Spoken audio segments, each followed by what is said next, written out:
Professor, there's increased chatter. You could see this, United Nations, the media, they're starting to turn on Israel. They're accusing Israel of potentially trying to ethnically cleanse Gaza, not giving ample time for humanitarian movement.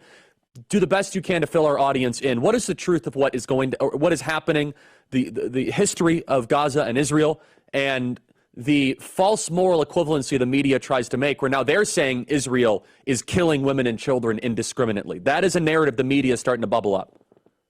Well, let's first talk for a minute just about Gaza. Gaza was the occupation of Gaza ended completely in 2005. Not a single Israeli soldier or civilian remained. They left behind hothouses, farm equipment. European countries to turn Gaza into the Singapore in the Mediterranean. Instead, there was a bloody coup.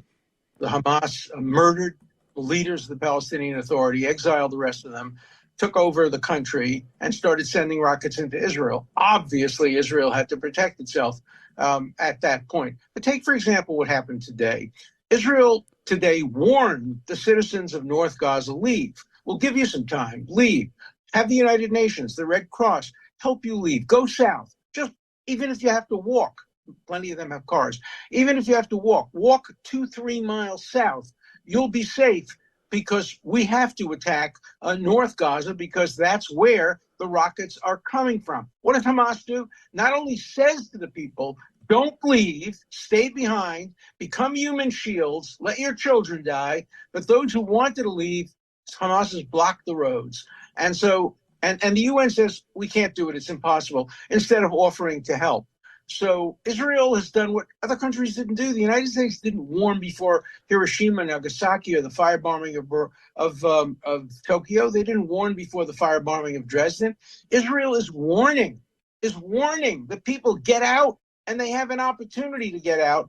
And many of them are refusing to do so, and others are being blocked from doing so from Hamas. So let me tell you, every single child, tragically, every single woman who dies as the result of Israel's necessary invasion of North Gaza, every single one of them will be the responsibility of Hamas, of the United Nations, of others who have refused to accept Israel's act of warning, an act unique in military history.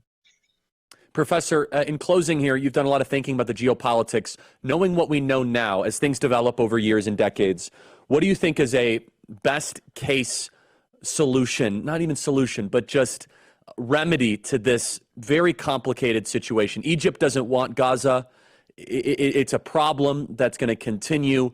What would you say if you were to advise the prime minister? You know this very, very well. How would you, what would a success look like given the tragedy and the confusion?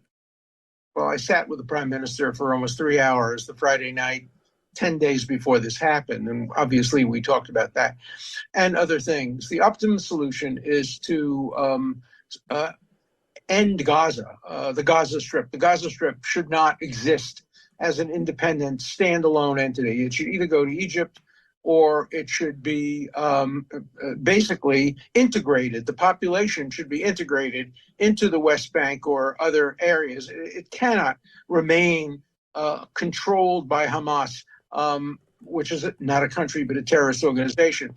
Israel then can talk about a kind of two-state solution. It will never be a state of the kind that the Palestinians like. It has to be a disarmed state. It has to be a state in which the ANC is controlled by Israel. But if you go to Ramallah, it's a wonderful city on the West Bank. I've been there many times. I've met with the leaders of the Palestinian Authority there. It's a city as beautiful as Jerusalem. You never see an Israeli soldier. You never see an Israeli civilian there unless they're invited, like I have been. And they're living independently. There is already a two-state solution. Ramallah is the Palestinian state.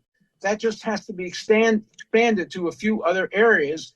And then the Palestinians will have more rights than any Arabs anywhere in the Arab world. Already they do. But you can give their cities independence, but they cannot be trusted with an army, a navy, and rockets, and any form of military hardware that can be used against Israel. They have to be completely and totally disarmed.